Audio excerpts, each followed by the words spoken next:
Did you know that you don't actually have to move cities, quit your job, or make any dramatic changes to reconnect with yourself? If you didn't realize that, neither did I for a long time. I always thought that change had to be super dramatic. I thought that if I didn't feel good, if things didn't feel right in my life, I had to make these big changes, that this must mean something big is wrong in my life. Something isn't adding up and things are way off.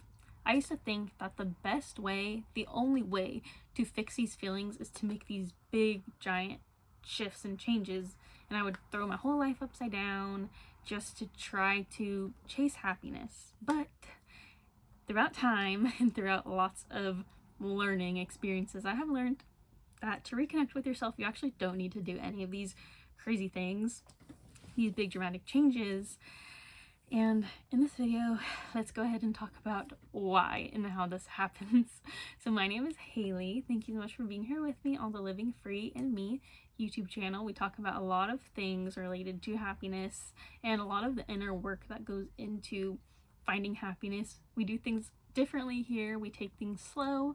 We learn how to reconnect with ourselves in small, sustainable ways. And with that being said, let's just get right into the video. So a lot of things that may happen a lot that you may be used to is fantasizing a lot about how you can escape from your life, what big things you can change in your life to try and chase happiness. You may spend either a lot of time thinking about it, or maybe they're just small, fleeting moments that do happen, but maybe you don't really spend a lot of time thinking about them, but they definitely do still occur. And overall, you just might feel stuck. You might feel like you don't know what's going on. You don't know why you feel this way, but you don't know what to do about it. You feel stuck. You feel like you don't know where to go, but all you know is you don't feel connected to yourself and you don't feel happy. So there are a lot of ways to move out of this thought pattern.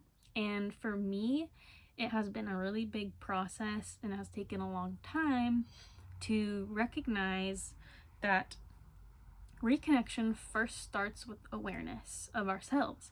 And this can be difficult depending on where you're at, because I know for me, I was not aware of myself for a long time. I would always not acknowledge my needs at all, but only focus on everyone else's needs around me. I didn't know what I was interested in. I didn't put any focus on myself. I was not aware of my needs or how I even felt internally, because I was so focused on everything outside of me instead of inside of me. So bringing that awareness back to ourselves is really one of the biggest things we can do to actually begin reconnecting with ourselves. Another really big one is identifying our values. I feel like values isn't something that is talked about super often, so maybe we don't even know what our values are. And this is also due to the fact that our values are constantly changing. Like, you can figure out what your values are, and a month later check in with yourself again and they most likely will be at least slightly different. So acknowledging and identifying what your values are a huge way of reconnecting with yourself and learning what you need to do to best support yourself. And another thing is having your daily rituals. So this is things you do every single day that help you feel more aligned and connected with yourself. And another thing is making sure you're honoring your boundaries. And if you're like me and boundaries is something you didn't even know how to do at all, just know that you can start honoring your boundaries in even the most small ways. So this means if, for example, someone asks you for something and immediately in your head you're like, no, but you say yes, you can begin to honor your boundaries, maybe not by being super straightforward right away, but maybe just acknowledging or hesitating a little bit, being like, okay, usually I say yes right away. I actually kind of don't want to do this thing, so maybe I can practice. Maybe I can at least think about it and say, I'm not sure if I can do that, but I will get back to you later. Or if you want to take it a step further, you can practice simply saying no to things that you don't want to do. So boundaries is something quite difficult to work on if you don't have experience with it, and maybe I might touch on this later, but I know there are a lot of other resources that are available to you to begin learning boundaries. And another way of reconnecting with yourself is actually rebuilding self-trust.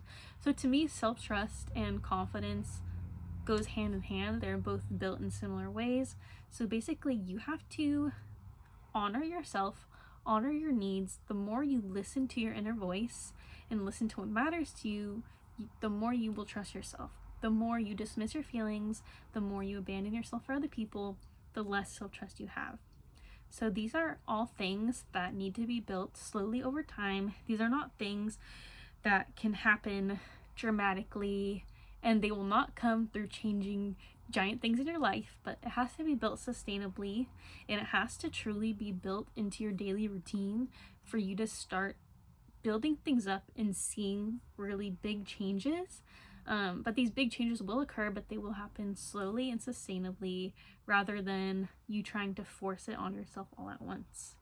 So I just want you to know that what you're going through, if you currently are going through this, is completely normal. I have been here so many times. I felt disconnected with myself, but I have finally learned and built a routine and a way to always reconnect with myself if I'm feeling disconnected. And I would just like you to know that I have built a course called Your Daily Happiness Routine, and in this course we do almost all of the things that I spoke of in this video. We learn about your values, we learn how to take tiny actions that support your values, and we also learn how to incorporate these things into your day-to-day life in a gentle, slow, and sustainable way. So if you're interested in that, go ahead and visit my website, livingfreeandme.com, and the course is called Your Daily Happiness Routine. I would definitely love to be your happiness guide and guide you along in this journey.